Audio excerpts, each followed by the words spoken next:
നിങ്ങളുടെ സാമ്പത്തിക നിയന്ത്രണം നിങ്ങൾ തന്നെ ഏറ്റെടുക്കുവാനും അതിലൂടെ കൂടുതൽ സംതൃപ്തമായ ജീവിതം നയിക്കുവാനും നിങ്ങൾ ആഗ്രഹിക്കുന്നുണ്ടോ? ഉണ്ടെങ്കിൽ പണത്തിൻ്റെ ഈ 7 സുവർണ നിയമങ്ങൾ മറക്കരുത്. 1. പണം സ്വയം കണ്ടെത്തുക. സമ്പാദ്യങ്ങൾക്കും നിക്ഷേപങ്ങൾക്കും നിങ്ങൾ അല്പം കൂടെ മുൻഗണന കൊടുക്കുക. ലഭിച്ചത് മുഴുവൻ ചിലവഴിക്കുക എന്ന തത്വം വെടിയുക. നാളത്തെ കാര്യം നാളെയല്ലേ എന്ന് ചിന്തിക്കരുത്. കൂടാതെ ആരെങ്കിലും സഹായിച്ചിരുന്നേൽ, കുറെ പണം ഭാഗ്യക്കുറിയിലൂടെ ലഭിച്ചിരുന്നേൽ എന്നീ ചിന്തകൾ തികച്ചും മലർപ്പൊടിക്കാരൻ്റെ സ്വപ്നം മാത്രമാണ്. 2. നിക്ഷേപങ്ങൾ ശീലമാക്കുക. ചെറിയ ചെറിയ സമ്പാദ്യങ്ങൾ കാലക്രമേണ നിങ്ങളുടെ സമ്പത്ത് വളർത്തും. ഒന്നിച്ചു കിട്ടുമ്പോൾ മാറ്റിവെക്കാമെന്ന് കരുതരുത്.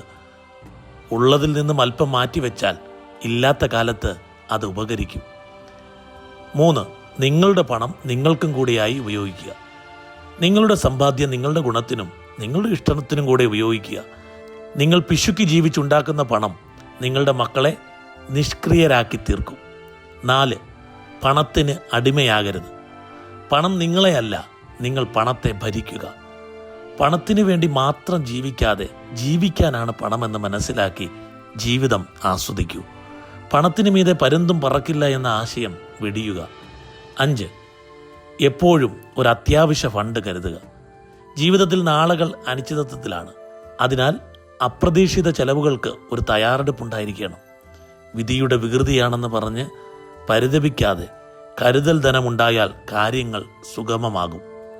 6. വ്യക്തമായ പ്ലാൻ തയ്യാറാക്കുക. ലക്ഷ്യങ്ങൾ സജ്ജമാക്കുന്നതിലൂടെ നിങ്ങളുടെ കയ്യിൽ വരുന്ന ധനം എവിടേക്കാണ് പോകുന്നതെന്ന് തിരിച്ചറിയുവാൻ സാധിക്കും. എൻ്റെ കരത്തിന് ചോർച്ചയുണ്ടെന്ന് സ്വയം പഴി പറഞ്ഞ് കടം വാങ്ങി കയത്തിലാകരുത്.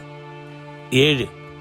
വരവിനേക്കാൾ കുറച്ച് ചിലവഴിക്കുക. അനാവശ്യ ചിലവുകൾ കുറച്ച് കൂടുതൽ കരുതൽ നൽകുക. അതിലൂടെ മാനസിക സമ്മർദ്ദം കുറയും.